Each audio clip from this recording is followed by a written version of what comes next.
ഞാൻ ഒരു സുപ്രഭാതത്തിൽ ഞാൻ ഒരുപാട് സിനിമയ്ക്ക് വേണ്ടി ഒരുപാടൊന്നും ഞാൻ ട്രൈ ചെയ്തിട്ടില്ല. പക്ഷേ എന്നെ സഹായിച്ച ഒരുപാടുണ്ട്.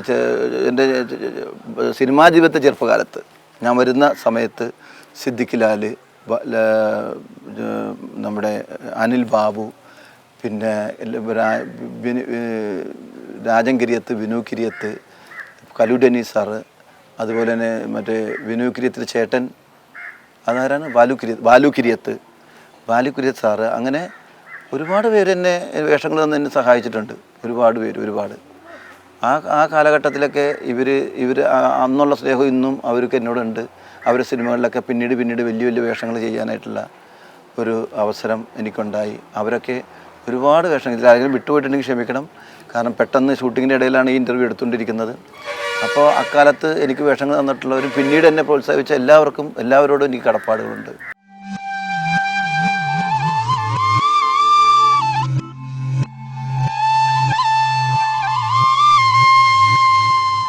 താടി ലെക്കായിട്ടല്ല, താടി വെച്ച ഒരു അശോകനാണ് എല്ലാവർക്കും ഇഷ്ടം. അതുകൊണ്ട് ഞാൻ താടി വെക്കുന്നുള്ളൂ. കാരണം താടി പഠിച്ച് അഭിനയിച്ച സിനിമകളെല്ലാം കണ്ടിട്ട് നമ്മൾ ഷൂട്ടിങ്ങിന് പോകുന്ന സ്ഥലത്ത് വെച്ചിട്ട് പല ആൾക്കാരും ഷൂട്ടിങ് കാണാൻ വരുന്ന കുട്ടികൾ മുതൽ ചെറുപ്പക്കാരും അതെ അമ്മമാർ വരെ എന്നെ ഇഷ്ടപ്പെടുന്ന ഒരു വിഭാഗമുണ്ട്. ആ വിഭാഗങ്ങളെല്ലാവരും പറഞ്ഞു ഞങ്ങൾക്ക് താടിയുള്ള അശോകം മതി. അതുപോലെ തന്നെ പിന്നീടുണ്ടായ സിനിമകൾക്ക് ഞാൻ താടി പഠിക്കട്ടെ എന്ന് ചോദിച്ചപ്പോൾ പല ഡയറക്ടേഴ്സും പല റൈറ്റേഴ്സും എൻ്റെ കൂട്ടുകാരടക്കം സിനിമയിലുള്ളവർ പറഞ്ഞു താടി മതി, താടിയുള്ള അശോകൻ നമുക്ക് മതി എന്ന് പറഞ്ഞതുകൊണ്ട് തന്നെ ഞാൻ പിന്നീട് താടി പഠിക്കാറില്ല. വേറെ അതിൻ്റെ അകത്ത് രഹസ്യമോ അല്ലെങ്കിൽ ലെക്കോ അങ്ങനെയൊന്നും ഞാൻ കണ്ടിട്ടില്ല.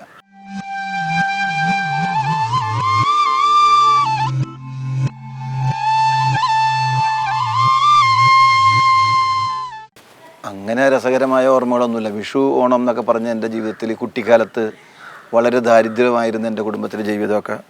വിഷുവിന് പടക്കം പൊട്ടിക്കാൻ പൈസ ഉണ്ടാവില്ല, വിഷുവിന് ഭക്ഷണം ഉണ്ടാക്കാൻ പൈസ ഉണ്ടാവില്ല.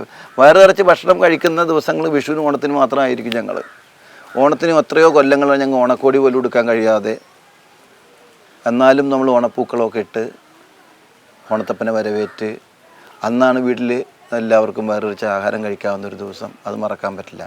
പക്ഷേ ഇപ്പോഴത്തെ ഓണം എപ്പോൾ ഓണം വന്നാലും എപ്പോൾ വിഷു വന്നാലും എനിക്ക് ആ പഴയ ഓണം മറക്കാൻ പറ്റില്ല.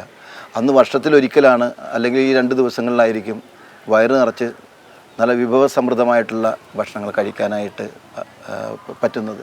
അതുകൊണ്ട് അക്കാലത്തെ ഓണം ഒട്ടും മറക്കാൻ പറ്റില്ല. വിഷുവും ഓണവും ഒന്നും എനിക്കൊരിക്കലും മറക്കാൻ പറ്റില്ല. അതേപോലെ തന്നെ ഗോസ്റ്റ് ഹൗസ് നമുക്ക് എല്ലാവർക്കും തൃപ്തികരമായ ഒരു സിനിമയാണ്. കാരണം നമുക്കൊരു സിനിമ കാണുമ്പോൾ ഒന്നില്ലെങ്കിൽ നമ്മൾ പറയും ഫസ്റ്റ് ഹാഫ് നന്നായിരുന്നു, സെക്കൻഡ് ഹാഫ് മോശം, അല്ലെങ്കിൽ സെക്കൻഡ് ഹാഫും ക്ലൈമാക്സും നന്നായിരുന്നു, ഫസ്റ്റ് ഹാഫ് ഭയങ്കര അഴിച്ചിലാണ്.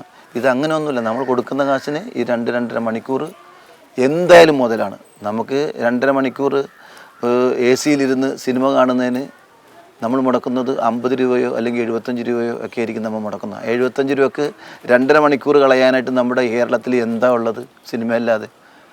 ആ സിനിമ എന്ന് പറയുന്ന പ്രസ്ഥാനത്തെ നിങ്ങളെല്ലാവരും കൂടി വളർത്തി വലുതാക്കണം. പോരായ്മകളുണ്ടെങ്കിൽ നിങ്ങൾ ചൂണ്ടിക്കാണിക്കണം. പക്ഷേ ഒരു പോരായ്മ പോലും ചൂണ്ടിക്കാണിക്കാൻ പറ്റാത്തൊരു സിനിമയായിട്ട് റിലീസ് ചെയ്ത ഇൻ ഗോസ്റ്റ് ഹൗസ് അത് വിജയത്തിൻ്റെ ചവിട്ടുപടികൾ താണ്ടിക്കൊണ്ടിരിക്കുകയാണ്. എല്ലാവരും അതിനെ കാണണം, പ്രോത്സാഹിപ്പിക്കണം. ആ പടത്തിൽ ആകെ ഞാൻ 3 സീനേ ഉള്ളൂ. എങ്കിലും നിങ്ങളോടുള്ള റിക്വസ്റ്റാണ്, നല്ലൊരു സിനിമ കാണാതെ പോകരുത്.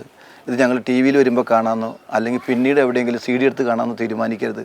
ഇത് കാണണമെങ്കിൽ ഇത് ഹ്യൂമറും ഹൊററും കൂടി മിക്സായത് കാരണം ഹ്യൂമറിന് കൂടുതൽ പ്രാധാന്യം കൊടുത്ത സിനിമ ആയതുകൊണ്ട് തീർച്ചയായിട്ടും തിയേറ്ററിൽ തന്നെ കാണേണ്ട ഒരു സിനിമയാണ്. കാരണം ഇത് കൂട്ടം കൂടിയിരുന്ന് ചിരിക്കേണ്ട ഒരു സിനിമയാണ്. അതുകൊണ്ട് ഇത് നിങ്ങൾ തിയേറ്ററിൽ തന്നെ കാണുമെന്നൊരു വിശ്വാസമുണ്ട്. നിങ്ങൾക്കെല്ലാവർക്കും എൻ്റെ നന്ദി. അതുകൂടാതെ ACVയുടെ എല്ലാ പ്രേക്ഷകർക്കും എൻ്റെ ഹൃദയം നിറഞ്ഞ വിഷുദിന ആശംസകൾ നേരുന്നു.